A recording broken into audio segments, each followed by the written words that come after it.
Se cumplen 5 años de la desaparición forzada seguida de muerte de Santiago Maldonado. Bueno, esto ocurrió el 1 de agosto de 2017, que fue la última vez que se lo vio con vida, al menos de manera pública. Desde ese entonces, bueno, su familia encabeza el reclamo por verdad, por justicia, un reclamo que ya en ese entonces fue realmente masivo, con movilizaciones en todo el país. Acá en Ciudad de Buenos Aires nosotros estuvimos cubriéndola, fue realmente muy movilizador ver a toda la gente reunida llevando adelante este reclamo. Para hacer un breve repaso por lo que pasó, bueno, recordemos entonces que ese 1 de agosto él se encontraba participando de una protesta en Cuyamen, 80 kilómetros al sur de la ciudad de Esquel, en la provincia de Chubut. Allí él se encontraba junto con integrantes de la comunidad mapuche Pulov. Esa comunidad mantiene desde hace años una disputa por tierras con el grupo Benetton. Bueno, ellos desde ya que sostienen que esas tierras les pertenecen. Es en ese marco donde llega un operativo de gendarmería que realiza una represión realmente feroz. Vimos las imágenes de lo que fue ese operativo de gendarmería que reprime entonces la protesta donde se encontraba allí Santiago. Allí se encontraba también Pablo Nocetti, que era en ese entonces el jefe de gabinete del Ministerio de Seguridad que encabezaba Patricia Bullrich. Recordemos, como decía, que esto fue en el año 2017, durante la presidencia de Mauricio Macri. Bueno, en ese marco fue la última vez que se lo vio con vida a Santiago. Desde allí, como decía, la familia inició este reclamo. Luego, el 17 de octubre de 2017, aparece su cuerpo en el río Chubut, a escasos metros donde se estaba realizando esta protesta, y de hecho la misma Gendarmería en un sumario administrativo sostiene haber llegado hasta ese propio lugar con la persecución de los manifestantes. Bueno, el día de hoy todavía no tenemos una resolución judicial por este caso, que se encuentra empantanado, parado, frenado en la Corte Suprema de Justicia. La familia hace tan solo algunas semanas también dio cuenta de un nuevo testigo que podría aportar datos a la causa. Bueno, para charlar hoy sobre esta situación estamos en el estudio con Sergio Maldonado, hermano de Santiago. Sergio, ¿cómo estás? Te agradecemos muchísimo por tu presencia. Bueno, muchas gracias a ustedes por la invitación y gracias por recrear todo lo que fue pasando y de como algo que quedó tan en la impunidad, con todo lo que vas diciendo, no hace falta a veces tanta explicación de lo ocurrido. Te iba escuchando, iba recordando un montón de cosas y sobre todo las declaraciones de Patricia Bullrich, justamente diciendo esto de que primero que Santiago prácticamente no existía, después de que no habían ingresado en el lugar, de que Pablo Nocetti no estaba, después que había pasado solamente a saludar, después que no habían ingresado los Unimog adentro de la Pulov, que no habían llegado al río, y toda esa cadena de mentiras que ningún periodista es capaz de agarrar y o repreguntar, ¿no? Como que no resiste ningún archivo en tantos años. Son 5 años de mentiras y de impunidad. Sí, en línea con esto que venías diciendo, Sergio, la primera pregunta que queríamos hacerte era, bueno, pasaron 5 años, se conoció mucha información, bueno, fake news, información para descartar, mucha que seguramente ustedes tienen que no pasó a formar parte de la causa judicial, mucha que sí. La pregunta sería, ¿qué es lo que pudieron ustedes llegar a recrear que pasó ese 1 de agosto de 2017? Nosotros lo que tenemos es, primero, que no tenemos ni una reconstrucción de lo que pasó aquel 1 de agosto del 2017. Solamente testimonios, que esos testimonios lo que dicen es que a Santiago lo detienen, que él se entrega, en realidad, se lo llevan y después aparece 78 días en el lugar donde ya había sido rastrillado al menos 3 veces. El 5 de agosto, el 12 de agosto, el 16 de agosto y el 18 de septiembre estuvieron haciendo rastrillajes. Al menos 3 de esas fechas estuvieron en ese lugar. Incluso el 18 de septiembre, que fue que ahí yo salí a denunciar porque lo que presentía era que iban a dejar el cuerpo de Santiago ahí. Y fueron 400 efectivos, drones, caballos, helicópteros, perros rastreadores. y estuvieron 12 horas ahí adentro, en el cual maniataron a miembros de la comunidad mapuche y pudieron hacer lo que quisieron. Que mi sensación es que fueron ese día a ver dónde iban a dejar el cuerpo, si no es ese día o cuándo lo hicieron. Y esto es porque todo lo que se iba haciendo, o todo lo que iba diciendo Patricia Bullrich y gente del gobierno en ese momento, después se iba volcando en el expediente judicial. Decían algo y después aparecía. El propio Tranto dijo, antes de ese 18 de septiembre, ante un medio que creo que había sido La Nación, diciendo, presumo que Santiago Maldonado se ahogó solo. Fue algo así las palabras. Y nosotros presentamos una recusación ante la Cámara de Apelaciones de Comodoro Rivadavia, y no fue por todo lo que nosotros explicamos de que no nos recibía, de que no investigaba, de que incluso después nos enteramos que él nos había pinchado el teléfono, sino que lo recusaron por presunción, por decir algo que no estaba probado, algo totalmente ridículo. Bueno, todo eso después Geral lo vuelca otra vez en el fallo cuando intenta cerrar la causa en primera instancia allá por fines de noviembre del 2018, con las palabras diciendo Santiago Maldonado ingresó por propia voluntad a las heladas aguas del río Chubut y la muerte lo estaba esperando. Y cierro la causa porque la familia Maldonado me genera violencia moral. Esas fueron las palabras de un juez que no hizo absolutamente nada, que durmió la causa todo el tiempo. Y ahí donde viene a decir, bueno, el fallo que él hace es en base a lo que él arma, no a toda la información que hay, ni a todo lo que nosotros le presentamos. Entonces, nosotros no podemos saber bien qué pasó porque no tenemos acceso a un montón o a pericias. Entonces, lo que nosotros podemos hacer es por nuestra cuenta, decir, bueno, conformamos un grupo de expertos independientes. ¿Por qué? Porque el propio Geral dijo que atentaba contra la soberanía nacional. No atenta contra la soberanía nacional que Lewis tenga 20.000 hectáreas, que tenga parte de la frontera con Chile, que tenga una termoeléctrica adentro, no afecta que el propio Benetton tenga más de 900.000 hectáreas, que son 44 ciudades de Buenos Aires en su poder. Eso en manos de extranjeros no atenta contra la soberanía. Sí que un grupo investigue. Así que, como ese era el panorama, lo que hicimos en julio del 2020, se armó ese grupo. Lo que se hizo fue con gente de Chile, Colombia y México, y lo que se pudo abordar fue distintas partes, digamos, que para continuar con eso hay que seguir hacerlo en el campo. O sea, tendría que haber una autorización para seguir haciendo en el propio lugar Claro, donde poder ir hasta pasó. el lugar. Claro, pero sí en eso lo que arrojó un montón de cosas que, por ejemplo, el bastón de Santiago que tenía otro ADN de al menos una persona de sexo masculino, y eso a Geral no le llamó la atención. Digo cosas que están dentro de la autopsia, no es que se hizo algo aparte. No, después todo lo que tiene que ver con él, la parte de las diatomeas, el polen que tenían las ropas, no se peritó los billetes que tenía Santiago. Sí peritaron el DNI, pero no el DNI de Santiago, porque el propio juez Geral rompió la cadena de custodia.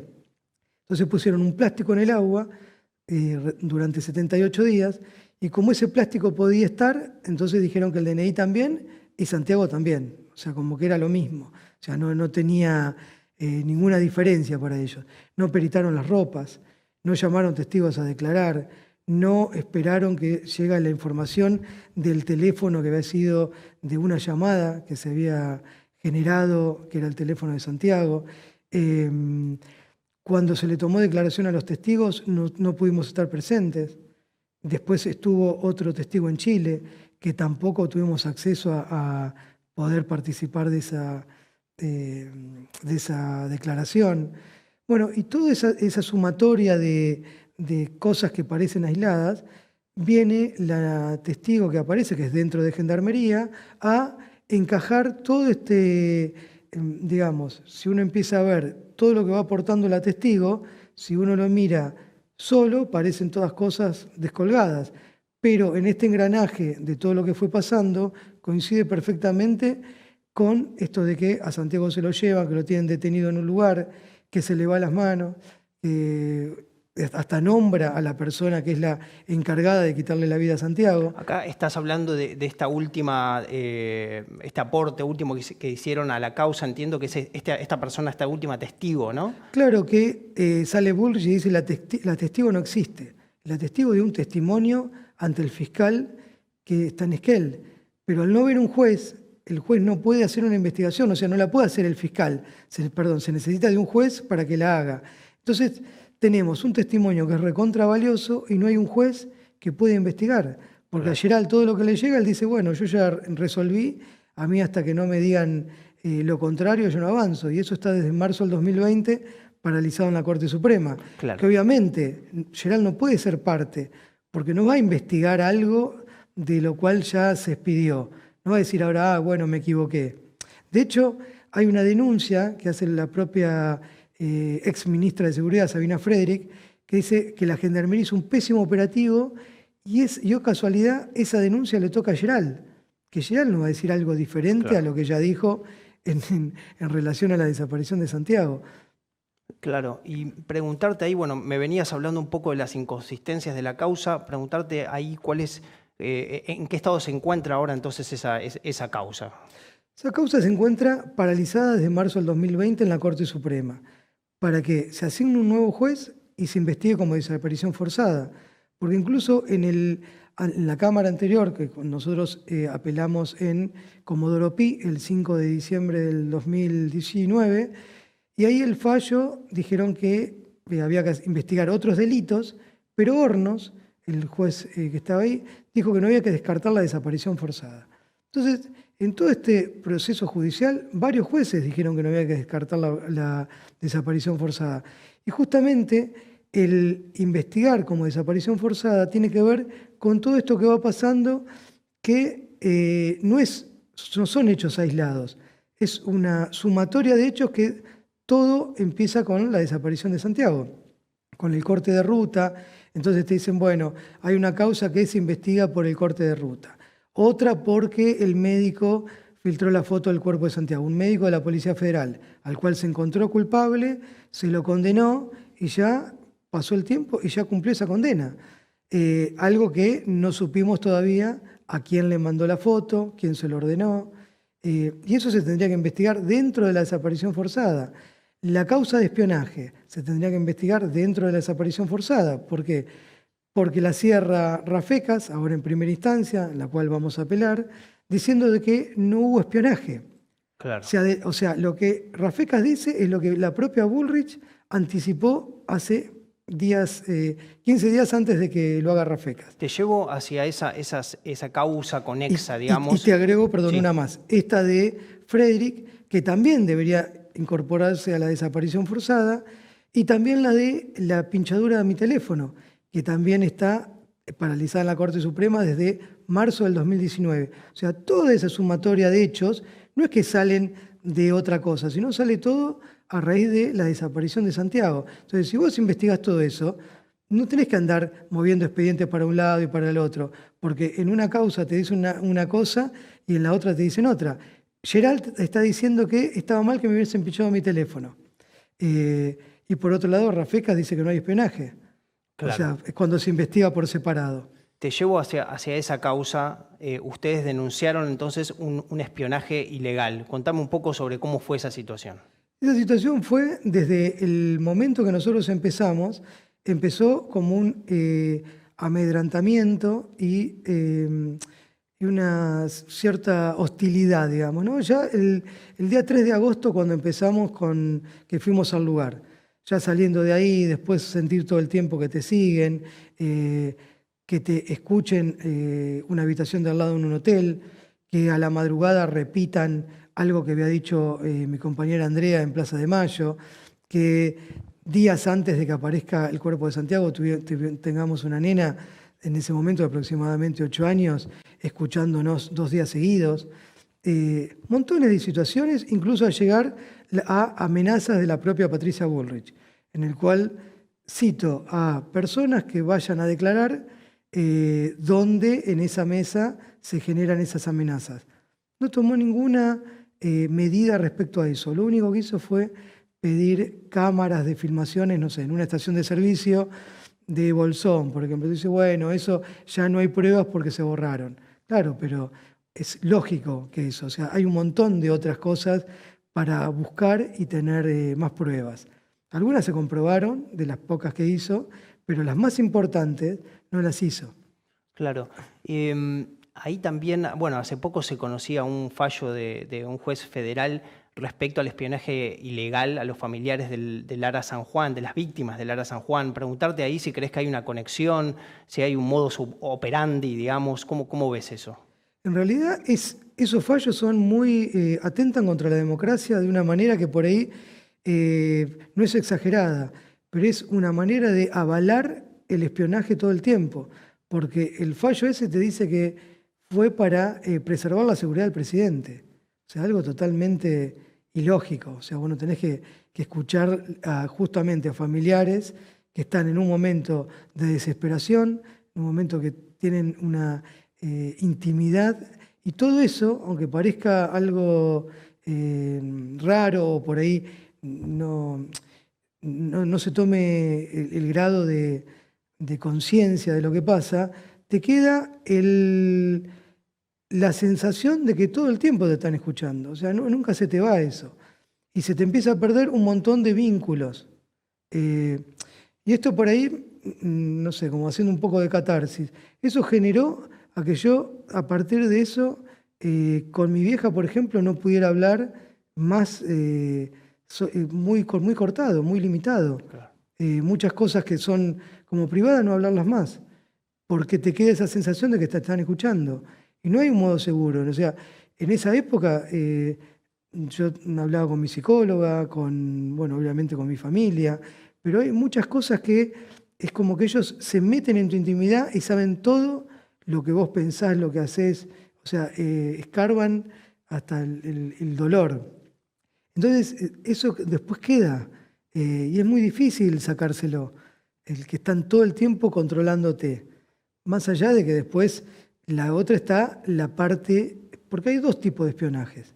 Hay uno en el cual vos te enterás, te lo hacen a propósito para que te están marcando y que sepas que te están controlando, hacerte sentir miedo.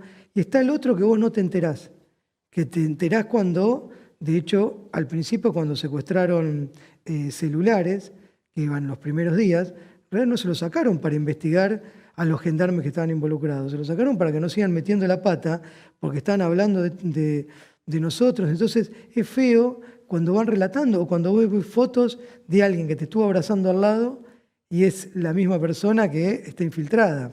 Claro. Genera un montón una sensación de que no se te va. Y siempre está latente eso. Y eso lo que te hace generar también es que estés sospechando de todo el mundo. Claro. O te abrís y dejás que fluya todo, o también estás a la defensiva por todo eso que pasó. Porque hay más que pruebas de que cuando se hizo eso, a ellos les funcionó. Entonces a veces te genera cierto resquemor con distintas personas. Sergio, me decías que iban a apelar esta resolución del juez Rafecas. Sí, eso está Miriam Bregman. Yo en realidad ahí estoy como testigo en esa causa y la querellante es Miriam Bregman. Y es una causa paralela, no es la misma causa que investiga la desaparición de Santiago, la muerte de Santiago. No, por eso digo, tendría que investigarse todo dentro de lo mismo. Claro. Lo que pasa es que justamente cuando yo fui a hacer la denuncia de eso, la hice, ahora no recuerdo el nombre del juez, pero era justamente el que aprobaba las escuchas. A veces se me van los nombres, pero uno era en Comodoro Rivadavia, Leal de Ibarra, y otro era el de acá, que ahora se me hizo una laguna. Y ese mismo la quería mandar a Esquel, que justamente le iba a agarrar Otranto, que era el primer juez de la causa y era el que me había pinchado el teléfono. O sea que, y después esto es lo que tiene, que atienden los dos lados del mostrador. O sea, el que te aprueba la pinchadura de teléfono es el que después te tiene que decir que está mal la pinchadura de teléfono. Entonces, lógicamente te va a decir que está bien que la pincharon. Claro. Te llevo de vuelta hasta esto último, que entiendo que es lo último que ustedes estarían presentando, que es este testigo. ¿Podés contarme un poco más sobre eso? ¿Hace Sí, cuánto pasó esto? ¿Hace cuánto recibieron esa información? Y si se incorporó finalmente a la causa. es una testigo que es mujer y es personal de salud de la Gendarmería. Y en realidad lo que se hizo fue presentarla ante el fiscal y el fiscal le tomó una declaración de más de 4 horas. Entonces, ese informe lo que hace es, se lo tiene que remitir. Como eso ocurre, el fiscal está en Esquel, ahí es donde empieza todo este entramado judicial. Se lo tiene que derivar al juez Otranto, que es el primer juez recusado. Otranto tiene que recibir esa denuncia y remitírsela a Geral, que es el que, hasta que digamos, la justicia diga otra cosa, es el juez en la causa. Claro. Que no hace nada porque también está ahí esperando que le digan que no, o sea, él no quiere ser más juez. Claro. De hecho, en el interín de que a él se lo recusa, ya fueron varias veces que se lo recusó, porque se lo recusa, se le asigna a un juez que se llama Sastre. Sastre dice, yo no puedo ser parte porque estoy investigando el corte de ruta a mapuches. Se la devuelve a Geral, lo volvemos a recusar. Geral se la pasa, parece un partido de fútbol, se la pasa a la jueza Parcio. Parcio dice, yo ya estoy con el juicio al médico, no puedo ser parte de esa causa. Otra vez le vuelve a Geral, otra vez lo volvemos a recusar. O sea, es algo agotador que si nos ponemos a ver desde que apareció el cuerpo de Santiago, no se hizo absolutamente nada a la fecha. Entonces, cada vez que vos te alejás en el tiempo, también se van borrando pruebas, empieza esto. Yo mismo, que estoy todo el tiempo, no me estoy acordando del nombre de un juez, imagínate alguien que tiene que declarar que llamen a un gendarme. ¿Qué va a decir? Nada, no recuerdo, me olvidé, porque eso pasa diariamente en cualquier juicio. ¿Y cómo llevan, Sergio, esta tensión entre, por un lado, vivir en carne propia este funcionamiento absolutamente irregular de la justicia y que, por otro lado, es el camino, es la vía para llegar a la verdad, digamos? A veces lo tomo como que es una manera de ver si se cansan del otro lado, porque de este lado es como que siempre estás perdiendo, siempre, o sea, no tenés una a favor. Y cuando viene alguna a favor es porque va a venir 10 en contra. Y está todo diseñado para que te pasen por arriba. O sea, no hay... Es como estar todo el tiempo a ver en qué momento pueden llegar a fallar, pero lo tienen muy aceitado todo. O sea, en esto, fíjate, o sea, siempre son 3 jueces. Entonces, 2 te fallan en contra, uno dice a favor, porque si no es muy burdo, y así va dando vuelta. Entonces te mandan de un lado al otro. Y lo complejo de esta causa es que nosotros vivimos en Esquel, en Bariloche. 300 kilómetros es Esquel donde está el fiscal. De ahí tenías que hacer 800 para llegar a Rawson, donde estaba Geral. La Cámara de Apelaciones en Comodoro Rivadavia. Venir acá a tribunales o a Comodoro Pi. O sea que te tenés que recorrer todo eso, hacer presentaciones, tenés tiempos. Si vos no presentás en tiempo y forma, te quedás afuera del proceso. Ahora, ellos se pueden tomar todo el tiempo que se les antoje. Porque de hecho, en octubre del año pasado presentamos un pronto despacho ante la Corte Suprema, no solo nosotros, sino juntamos firmas de un montón de sindicatos, de organismos de derechos humanos, referentes, movimientos sociales, políticos. Nunca nos respondieron. Ahora, vos te pasás de una fecha y te quedaste afuera. Claro. Y ellos tienen toda la impunidad y la libertad de hacer lo que se les antoja. Son 4 tipos que manejan 47 millones y pico de personas. Sergio, me hablabas antes de lo que había sostenido la ex ministra de Seguridad, Batakis, ya durante la gestión de Alberto Fernández. Te corrijo, perdón, Batakis, no. Batakis no, perdón. Frederick. Perdón. Estoy con la cuestión económica en la cabeza. Quería consultarte por esto, ¿no? Si crees que durante esta gestión se podría haber hecho más para llegar a la verdad del caso. Sí, totalmente. Una falta de voluntad política desde el primer día. Entonces, al no haber una voluntad política, lo que hace ese silencio es agarrar y ser cómplice, y agarrar y empoderar más a la derecha, que está terrible. Porque si hubiese habido otra posición, Bullrich no saldría hoy y diría lo que se le antoja sin que nadie pueda decirle absolutamente nada. Preguntarte, ya por último, ¿no? Que a partir de este involucramiento que tenés vos, que tiene tu familia, ¿no? En la búsqueda por verdad y por justicia, bueno, sabemos que hay muchos casos como este, las irregularidades que nos venís contando sobre este propio caso. ¿Por dónde crees que tiene que empezar el cambio para que esto no ocurra? Primero, empezar a entender que los políticos o los gobiernos cuando asumen tienen que van a tener un costo político, ¿sí? O sea, para hacer el cambio de verdad. Y acá nadie lo quiere hacer, porque si lo hace uno, sienta precedente y después no quiere que lo juzguen. Entonces, no hay un compromiso real. Es un compromiso lírico, teórico, pero llevado a la práctica, o sea, no es difícil resolverlo. Tampoco digo que sea fácil, ¿no? Es una cuestión que lleva años.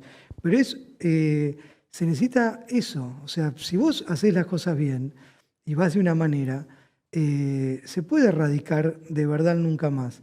Pero ahora, si estás siempre negociando y viendo y especulando, diciendo, bueno, que tenés que resignarte a que, bueno, en vez de tener 20 muertos, puedo tener 10, y siempre como negociando, a ver, con la policía, con distintas fuerzas, bueno, no va eso. O sea, es obviamente que vas a tener costos altos, pero algunos lo tienen que enfrentar, porque si no llegamos a esta parte en la cual se empieza a naturalizar.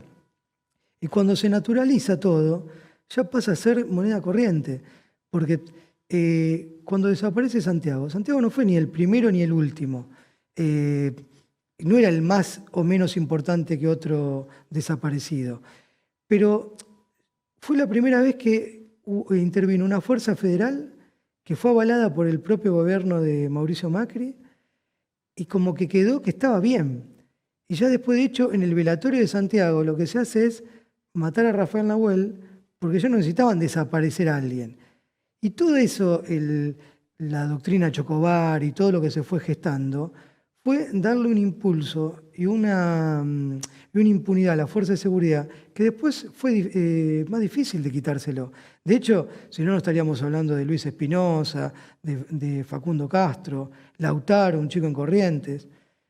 Ahora otro caso en una comisaría en la cual ya van 4 casos que parece que todos se suicidan adentro de las comisarías. Y eso pasa con total naturalidad, como decís, bueno, ya está, bueno, está llegando un momento en el cual ya estamos conviviendo con eso. Lo que antes nos parecía algo aberrante, ahora ya es moneda corriente. Y ya como que decís, bueno, al no pasar nada en la justicia, sigue. Y eso es muy contraproducente, porque hay un rebrote de la derecha que eso lo vamos a pagar muy caro si seguimos mirando por otro lado y no asumiendo riesgos. Sergio, bueno, para cerrar, no sé si hay algo más que quieras decir, algo que no te haya preguntado, algo que quieras señalarle, marcar. No, o sea, como que después seguramente terminamos y me voy a acordar un montón de cosas. Pero no, creo que por ahí lo más importante es hablar de Santiago, porque también como que esto de estar todo el tiempo, decir, che, van 5 años, bueno, y el lunes 25 de julio Santiago hubiera cumplido 33 años. Y hay un montón de cosas que se perdieron, que no se va a poder festejar más un cumpleaños, que hay un montón de cosas que van quedando, como, no sé, yo veo murales o canciones que hizo Santiago, o las luchas en las cuales él apoyaba, o los viajes que hacía, el contacto con los guaraníes en el norte, con los pescadores en la isla de Chiloé, el involucrarse con un montón de causas que decís que las veía de una manera en la cual te muestra después un montón de cosas de cómo la justicia y cómo la sociedad también se porta mal con él. Porque esa deshumanización, ese crecimiento de discursos de odio, de destilar todo el tiempo basura, es como que Santiago vino a traer un montón de esos temas que yo no veo en otro caso que se trate con con tanta bronca a un desaparecido, como que se lo ningunee tanto, como que el ataque a los familiares que seguimos sosteniendo esto de saber qué pasó, se nos ataque de la manera que nos hacen. Me parece que vino a destapar algo que estaba antes abajo de las baldosas y ahora ya es público y no les importa nada. Sergio, bueno, muchas gracias. Bueno, la verdad que el caso de Santiago para nosotros es muy emblemático porque lo seguimos, porque realmente fue muy inspirador y bueno, con esto que decías también es muy inspiradora la lucha que ustedes llevaron. Así que bueno, agradecerte mucho por tu presencia hoy acá. Bueno, muchas gracias y los esperamos el 1 de agosto a las 5 de la tarde en Plaza de Mayo, como para también homenajear a Santiago, que no es un festival, sino es algo como de recordarlo y también esta cosa de abrazarnos y también tener el acompañamiento ese de distintos sectores. Porque también lo que logró Santiago es que haya una unidad de distintos partidos políticos, de distintos movimientos, que por ahí están en veredas opuestas por ideología, pero a la hora de salir por Santiago se juntaron. Así que eso me parece que es recontraválido en estos momentos que hay tanto odio en la calle.